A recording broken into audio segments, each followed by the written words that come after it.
Hello everyone, আজকে ছিল আমার ধরম ভাইয়ের বিয়ের ফাইনাল কথাবার্তা। তো ওর বাড়িতে চলে গিয়েছিলাম। দেখতে পাচ্ছ সবাই বসে রয়েছে, মেয়ের বাড়ি থেকেও এসেছে। আর ওর এই যে আমরা খেতে বসেছি, এখন খাবারের সবগুলো মেনু তোলা হয়ে ওঠেনি। এটা হচ্ছে আমার শাশুড়ি মা। তো ফাইনাল কথা হয়ে যাওয়ার পরে একটা রিচুয়ালস আছে যে মেয়ের বাড়ির লোককে আলতা পরাতে হয়।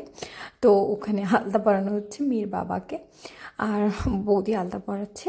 এটা নতুন রিচুয়াল আমি দেখলাম। আর এই হচ্ছে আমার ভাই, যার বিয়ে, বডি শডি দেখাতে লেগে পড়েছে। তো তারপরেই এখানে একটু ইমোশনাল সিন চালু হয়ে গেছে। আমার ধরো মা আর ওই মেয়ের বাবা একটু কানাকাটি চলছিল আর কি, বুঝতেই পারছো। আর এখানে আমার বর খেতে বসেছে, ও লেট হয়ে গেছিলো আসতে, দাদা খেতে দিচ্ছে।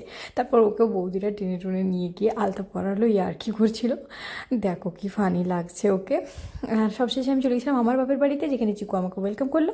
ভিডিও ভালো লাগলে like, share and subscribe. Bye bye.